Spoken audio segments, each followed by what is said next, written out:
ಧರ್ಮ ನಿರಪೇಕ್ಷ ಪ್ರಜಾಸತ್ತಾತ್ಮಕ ಗಣರಾಜ್ಯವನ್ನಾಗಿ ರೂಪಿಸುವುದಕ್ಕಾಗಿ ಭಾರತದ ಎಲ್ಲ ಪ್ರಜೆಗಳಿಗೆ ಸಾಮಾಜಿಕ, ಆರ್ಥಿಕ ಮತ್ತು ರಾಜಕೀಯ ನ್ಯಾಯವನ್ನು ವಿಚಾರ, ಅಭಿವ್ಯಕ್ತಿ, ನಂಬಿಕೆ, ಧರ್ಮ ಮತ್ತು ಉಪಾಸನೆಯ ಸ್ವಾತಂತ್ರ್ಯವನ್ನು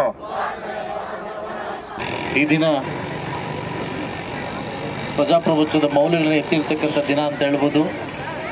ನಮ್ಮ ತಾಲೂಕಿನ ಎಲ್ಲ ನಮ್ಮ ಅಧಿಕಾರಿಗಳು ಹಾಗೂ ದಲಿತ ಸಂಘಟನೆ ಮುಖಂಡರು ಎಲ್ಲ ನನ್ನ ವಿದ್ಯಾರ್ಥಿನ ಒಟ್ಟುಗೂಡಿ ಇದನ್ನು ತಗೊಳ್ಳೋ ಮುಖಾಂತರವಾಗಿ ಸಂವಿಧಾನದ ಪೀಠಿಕೆಯನ್ನು ಓದುವ ಮುಖಾಂತರವಾಗಿ ಸರಳವಾಗಿ ಹಾಗೂ ವಿಜೃಂಭಣೆಯಾಗಿ ಸರಳತೆಯಿಂದ ಕೂಡಿದ ತುಂಬ ಅತ್ಯುನ್ನತವಾಗಿ ನಾವೆಲ್ಲ ಸೇರಿ ಇವತ್ತು ವಿಶೇಷವಾದ ದಿನ ಅಂತಂದರೆ ಬೆಳಗ್ಗೆ ಎಲ್ಲ ಒಂದು ಕಾರ್ಯಕ್ರಮವನ್ನು ಬರೀ ನಾಯಕರು ಮಾತ್ರ ಸೇರಿ ನಾವು ಮಾಡ್ತಾಯಿದ್ವಿ. ಆದರೆ ಇವತ್ತು ವಿಶೇಷ ಏನಂತಂದರೆ ಎಲ್ಲ ನಮ್ಮ ಡಿಗ್ರಿ ಕಾಲೇಜಿನ ಮಕ್ಕಳ ಜೊತೆ ಸೇರಿ ಈ ಕಾರ್ಯಕ್ರಮವನ್ನು ಆಚರಿಸಿ ಮಾಡೋದು ಇವತ್ತು ಅರ್ಥಗರ್ಭವಾಗಿದೆ. ಮತ್ತು ಪ್ರಜಾಪ್ರಭುತ್ವದಲ್ಲಿ ನಮ್ಮ ಮತ್ತು ನಮ್ಮ ಹಕ್ಕನ್ನು ಎತ್ತಿರ್ತಕ್ಕಂಥ ದಿನವನ್ನು ಇವತ್ತು ನಾವು ಆಚರಣೆ ಮಾಡ್ತಾಯಿದ್ವಿ. ಇವತ್ತು ಆಕ್ಚುಲಿ ನಾನು ಬರತಕ್ಕಂಥ ಪರಿಸ್ಥಿತಿ ಇರಲಿಲ್ಲ.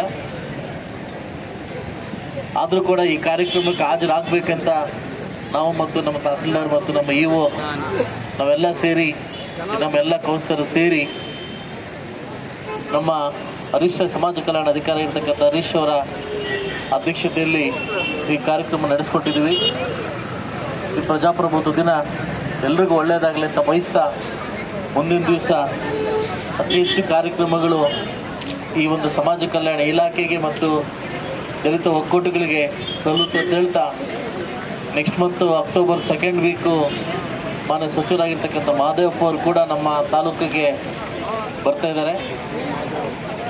ಇದೇ ಅಕ್ಟೋಬರ್ ನಾವೆಲ್ಲ ಕೂತ್ಕೊಂಡು ಡೇಟ್ ಫಿಕ್ಸ್ ಮಾಡಿ ಆ ಡೇಟ್ನ ತಂದು ಅಂಬೇಡ್ಕರ್ ಭವನವನ್ನು ಕಟ್ಟುವ ಮುಖಾಂತರವಾಗಿ ಹಾಗೂ ಅಂಬೇಡ್ಕರ್ ಸ್ಟ್ಯಾಚ್ಯೂನ ಏನು ನವೀಕರಣ ಮಾಡೋ ಮುಖಾಂತರವಾಗಿ ಈ ತಾಲೂಕಿಗೆ ಒಳ್ಳೆಯದಾಗಲಿ ಅಂತ ಬಯಸ್ತಾ ಈ ಕಾರ್ಯಕ್ರಮಕ್ಕೆ ಬಂದು ಎಲ್ಲ ಮಾಧ್ಯಮ ಮಿತ್ರರು ಮತ್ತು ಎಲ್ಲ ಪತ್ರಿಕೋಸ್ತರು ಕೂಡ ನಮ್ಮ ಜೊತೆಗೂಡಿ ಈ ಕಾರ್ಯಕ್ರಮ ಯಶಸ್ವಿಗೊಳಿಸೋದಕ್ಕೆ ತಮ್ಮೆಲ್ಲರಿಗೂ ಒಂದಿಷ್ಟು ನನ್ನ ಮಾತು ಮುಗಿಸಿದ್ದು ಹೊರಡ್ತಾ ಎಲ್ರಿಗೂ ಒಳ್ಳೆಯದಾಗಲಿ.